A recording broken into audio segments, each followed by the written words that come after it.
இயேசு, கல்லை எடுத்து போடுங்கள் என்றார்.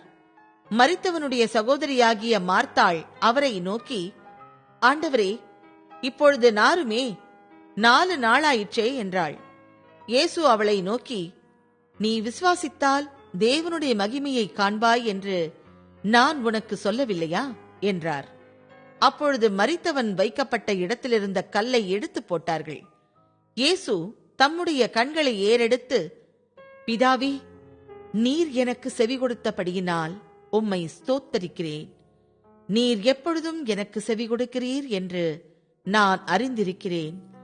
ஆனாலும் நீர் என்னை அனுப்பினதை சூழ்ந்து நிற்கும் ஜனங்கள் விசுவாசிக்கும்படியாக அவர்கள் நிமித்தம் இதை சொன்னேன் என்றார். இவைகளை சொன்ன பின்பு, லாசருவே, வெளியே வா என்று உரத்த சத்தமாய் கூப்பிட்டார். அப்பொழுது மரித்தவன் வெளியே வந்தான். அவன் கால்களும் கைகளும் பிரேதச் சீலைகளினால் கட்டப்பட்டிருந்தது. அவன் முகமும் சீலையால் சுற்றப்பட்டிருந்தது.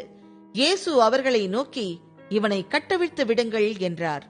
அப்பொழுது மரியாளிடத்தில் வந்திருந்து இயேசு செய்தவைகளை கண்டவர்களாகிய யூதர்களில் அநேகர் அவரிடத்தில் விசுவாசம் உள்ளவர்களானார்கள். அவர்களில் சிலர் பரிசேயரிடத்தில் போய் இயேசு செய்தவைகளை அவர்களுக்கு அறிவித்தார்கள். அப்பொழுது பிரதான ஆசாரியரும் பரிசேயரும் ஆலோசனை சங்கத்தை கூடிவர செய்து, நாம் என்ன செய்கிறது? இந்த மனுஷன் அநேக அற்புதங்களை செய்கிறானே. நாம் இவனை இப்படி விட்டுவிட்டால் எல்லாரும் இவனை விசுவாசிப்பார்கள்.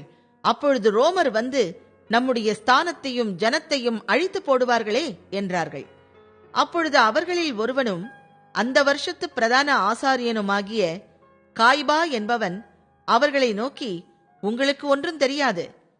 ஜனங்கள் எல்லாரும் கெட்டு போகாதபடிக்கு ஒரே மனுஷன் ஜனங்களுக்காக மரிப்பது நமக்கு நலமாயிருக்கும் என்று நீங்கள் சிந்தியாமல் இருக்கிறீர்கள் என்றான். இதை அவன் சுயமாய் சொல்லாமல் அந்த வருஷத்து பிரதான ஆசாரியனானபடியினாலே இயேசு யூத ஜனங்களுக்காக மரிக்கப் போகிறார் என்றும், அந்த ஜனங்களுக்காக மாத்திரமல்ல, சிதறியிருக்கிற தேவனுடைய பிள்ளைகளை ஒன்றாக சேர்க்கிறதற்காகவும் மரிக்கப் போகிறார் என்றும் தீர்க்க தரிசனமாய் சொன்னான். அந்நாள் முதல் அவரை கொலை செய்யும்படிக்கு ஆலோசனை பண்ணினார்கள்.